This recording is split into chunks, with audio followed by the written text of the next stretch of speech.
Hi everyone, it's Melissa. Welcome back to another installment of Pop Culture Osmosis. This is a series where I read a very famous book and try to guess what will happen in that book based on pop culture references. I am so excited to be back doing this. I haven't done one of these in a while, and it's just from lack of time to be able to do it. So I've decided to go for a short story today because I can finish it in one day. And this is a nice way to ease myself back into doing this series because it's just so much fun to film these. Also, in the spirit of spooky season, I decided to try a scary short story, or what I hope will be a scary one. And that's The Legend of Sleepy Hollow by who? Something Irving. John Irving? I'm sure I will put it somewhere in the description. But yeah, I've written down my predictions. I only have 3 predictions this time because, it's a short story, so there's not as much to go off of. I watched the Legend of Sleepy Hollow cartoon when I was a kid, but I don't really remember much about that. I remember, what the artwork looked like. And then I watched that very weird adaptation with, Christina Ricci and Johnny Depp and Christopher Walken. Did anyone else watch that? That was really weird, but I don't remember a ton about that one either. I remember how it ends, which has nothing to do with the original short story. So this isn't a prediction, but I think I know the general premise is that Ichabod Crane is new in town. I think he's either a teacher or the principal or headmaster or something like that. And the locals tell him the story, the legend of Sleepy Hollow, and then things happen after that. I don't know why they tell him the story. To scare him? Maybe he's full of himself. I don't know. Maybe they're trying to knock him down a peg or two. But anyway, what I'm more interested in is after he hears that story, then obviously he has an encounter. So prediction number 1 is that Ichabod Crane goes to find the Headless Horseman to impress a girl. Because presumably he has to go somewhere, he has to seek out the Headless Horseman, wherever the area is that legend has it, that the horseman is haunting. He goes to find him to impress a girl. Prediction number 2 is that the horseman has a pumpkin head.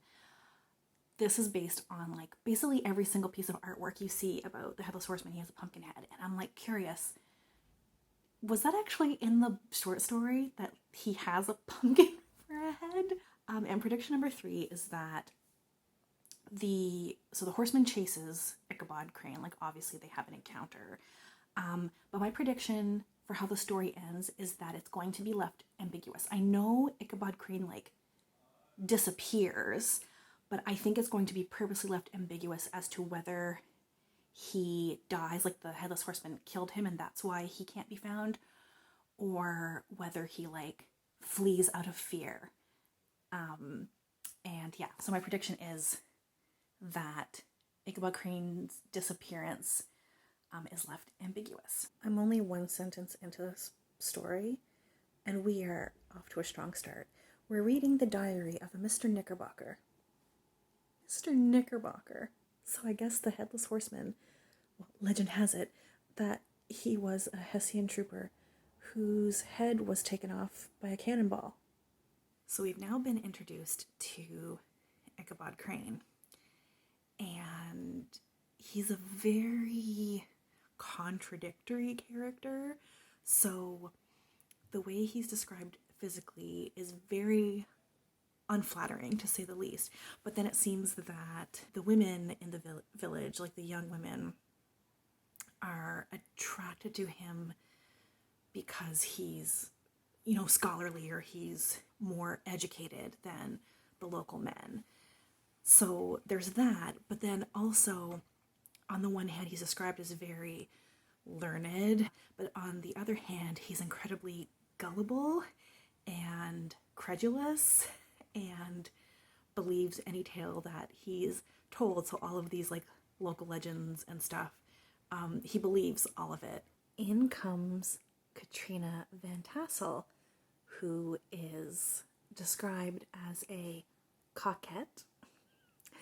And, oh, how did it word this? She displayed the prettiest ankle and foot in the country, something like that. Anyway, I do recognize now the name Katrina Van Tassel. You know, at first I liked Ichabod, but, he's kind of soured for me. So, I think the term love interest is, maybe technically correct, but I use that term very loosely now because he doesn't really love Katrina or care about her. He went to the farm, like the house where the Van Tassels live, and he was like taken with its luxuriousness, I guess. So the Van Tassels are very successful farmers and they have a lot of abundance, and he's basically greedily eyeing this house and like all of their possessions and the fact that they have all these livestock, and he's imagining like every single animal as like a meal. So he like looks at the turkeys and he's like imagining them all dressed up with like a link of sausages around them, and looking at the pigs and imagining like sides of bacon. And so he just wants the land and the farm and whatever. So he's basically starting to plot, ooh, how can I get this? How can I gain the heart of Katrina? So Ichabod Crane's a greedy little dude, and I don't like him very much anymore. The character names in the story they're giving me life. So Ichabod Crane's main rival, the big burly guy who also has his eye on Katrina. Well, like all the guys have their eyes on Katrina, but the main rival, his name is Brom Van Brunt. Brom Van Brunt. I just found out that his nickname in the village is Brom Bones. Oh, it looks like I was wrong. It doesn't look like he is seeking out the Headless Horseman at all, and so therefore definitely not going after him to impress Katrina Van Tassel. So Ichabod and like basically everyone in the village went to the Van Tassels for kind of like this harvest party, it seems. There's like food and like everyone's like telling ghost stories basically. So they're telling stories of like the Headless Horseman and like other local like haunted tales. And Ichabod leaves. The narrator is like unsure why, but it seems that he kind of leaves in a huff as if maybe he feels that Katrina was like leading him on, that she was never really interested, or something. That's kind of like the implication. So he kind of leaves in a hurry, and he gets his horse and he's gone off, which there's only like a few pages left in the story, so it means he's going to encounter the horseman soon, but it had nothing to do with like impressing Katrina or like trying to like look good in comparison to Brom Bones, his rival. It's just kind of a coincidence that he's going to run into the horseman. He's not actually seeking him out. So I was very confident about that prediction, but I'm wrong. Ichabod's encountered the Headless Horseman finally. The description is quite chilling. I quite like it. But it seems I'm also wrong about the pumpkin head. I could have sworn there's like images out there of like him either having a pumpkin head or holding a pumpkin, like a jack-o'-lantern, like pumpkin head. It says that he's headless and he's holding his head, but it literally just says he's holding his head. That's like wonderfully creepy, but I'm wondering maybe because of like the cartoon and stuff, do they change it to a jack-o'-lantern because holding his own severed head would be like a bit too ghastly for an audience of children? Or am I just misremembering this whole thing? The horseman just like threw his head at Ichabod Crane. And this I do remember from like the movies, like this image of the horseman like hurdling the like jack-o'-lantern, the pumpkin head. And I think it was even lit with flame. Does anyone else remember this image? of like the Headless Horseman just throwing this flaming pumpkin head. But in the story, it's just his head, and it hits Ichabod Crane in his head. Like, ugh, like how wonderfully grotesque. Okay, now I'm confused. So Ichabod like doesn't turn up for breakfast the next morning, and the horse he was using is like his saddle's missing, so they go looking for Ichabod because they're concerned, and like they find the saddle had fallen off and it was like trampled in the mud, and they found like traces of like the hooves, and they found Ichabod's hat, but no Ichabod, and the remnants of a shattered pumpkin. So I'm so confused because it doesn't say it's a jack-o'-lantern. It says he's holding his head and he throws his head at Ichabod, but there's a shattered pumpkin? Like I don't know. I don't know how to count that prediction. I think I'm going to have to still say that it's wrong because he's not like riding around with like a pumpkin. But where does the pumpkin come from? Someone explain this to me. I really like how this story ends. So I'm trying to decide, is there really ambiguity here?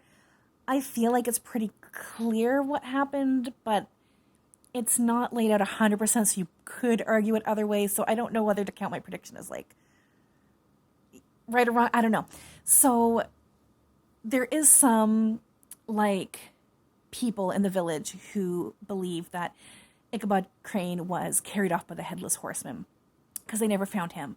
But what seems more likely is that he's alive because years later, someone who like came through the village or moved to the village or something was saying that they had met Ichabod Crane. He had moved somewhere and I think like became a lawyer or something. So it seems that he just like fled out of embarrassment. And then there's this little bit at the very end where like whenever, the story kind of like lives on in Sleepy Hollow, and whenever people like bring up Ichabod Crane and like what's happened to him, is he really that guy that, is living elsewhere as a lawyer? Is that really him, or did the horseman carrying him off? Whenever they talk about that story, Brom Bones kind of has a little chuckle. And I think like it's pretty clear that Brom Bones dressed up as a headless horseman, carrying a pumpkin to look like a head, and threw it at Ichabod Crane to embarrass him, scare him off. And that's why a shattered pumpkin was found, which would explain my confusion about the whole thing. So I'm going to backtrack and I'm going to give myself the point, I guess, for my prediction of him like holding a pumpkin as a head or having a pumpkin head as true, but not give myself the point for the ambiguity of the ending, because I don't really think that's what happens at the end. It's not really ambiguous whether he was taken by the horseman or whether he survived. Like, I think if you read between the lines here, the author is making it clear that he's left because of like this ordeal and not that he died. Although Brom Bones could have very well killed him throwing a friggin' pumpkin at his head. What the hell, dude? Anyway, I thought this was a fun little story and a great way to usher in Halloween. Thank you all for watching. I hope you all have a very happy and very spooky Halloween, and we'll chat soon. Bye.